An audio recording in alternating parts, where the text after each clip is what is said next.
বাংলাদেশ জাতীয়তাবাদী দল বিএনপি দাবি করছে জাতীয় নির্বাচন নিয়ে সরকার যে বক্তব্য দিয়েছে তা স্পষ্ট নয়, ফলে জনমনে বিভ্রান্তি সৃষ্টি হচ্ছে। এই অবস্থায় বিএনপি তাদের অবস্থান পরিষ্কার করতে এবং সরকার কি ভাবছে তা জানতে প্রধান উপদেষ্টা ডক্টর মোহাম্মদ ইউনূসের সঙ্গে সাক্ষাৎ করার সিদ্ধান্ত নিয়েছে। সোমবার জাতীয় স্থায়ী কমিটির বৈঠকে এ সিদ্ধান্ত নেওয়া হয়। এ বিষয়ে বিএনপির স্থায়ী কমিটির সদস্য সালাউদ্দিন আহমেদ জানান, মঙ্গলবার ডক্টর মোহাম্মদ ইউনূসের সঙ্গে সাক্ষাতের জন্য সময় চাওয়া হয়েছে। দলের পক্ষ থেকে দাবি করা হচ্ছে নির্বাচন সংশ্লিষ্ট যেসব সংস্কার প্রয়োজন সেগুলো সরকারের অধ্যাদেশের মাধ্যমে করা যেতে পারে এবং বাকি সংস্কারগুলো রাজনৈতিক ঐকমত্যের ভিত্তিতে পরবর্তী নির্বাচন সংসদে করা সম্ভব হবে।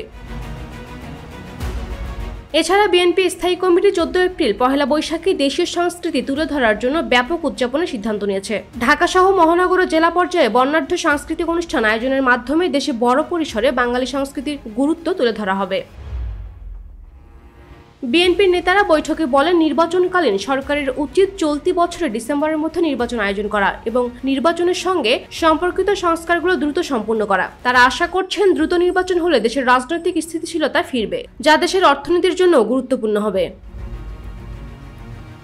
এদিকে ফিলিস্তিনের উপর ইসরায়েলের বর্বর হামলা ও হত্যার তীব্র নিন্দা জানিয়ে বিএনপি কেন্দ্রীয়ভাবে বিক্ষোভ আয়োজনের সিদ্ধান্ত নিয়েছে। দলের অঙ্গ সংগঠনগুলো ইতিমধ্যে বিভিন্ন কর্মসূচি পালন করছে এবং 12 এপ্রিল মার্চ ফর গাজা কর্মসূচিতে বিএনপি সংহতি জানাবে। বৈঠকে দলের ভারপ্রাপ্ত চেয়ারম্যান তারেক রহমান লন্ডন থেকে ভার্চুয়ালি যোগ দেন এবং বিএনপির মহাসচিব মির্জা ফখরুল ইসলাম আলমগীরও বৈঠকে উপস্থিত ছিলেন। বিএনপি তাদের মূলনীতি পুনর্বহাল সংক্রান্ত গুঞ্জন নিয়ে উদ্বেগ প্রকাশ করেছে এবং স্পষ্টভাবে জানিয়েছে যে তারা 2011 সালের পঞ্চদশ সংশোধনীর আগে সংবিধানে যা ছিল তা পুনর্বহাল চায়। এছাড়া ইউটিউবার পিনাকি ভট্টাচার্যের বিরুদ্ধে নেতাদের বিষোদাগারের বিষয়েও বৈঠকে আলোচনা হয়েছে। তবে নেতারা মনে করেন এই ধরনের কার্যকলাপের প্রতি গুরুত্ব দেওয়া উচিত নয়।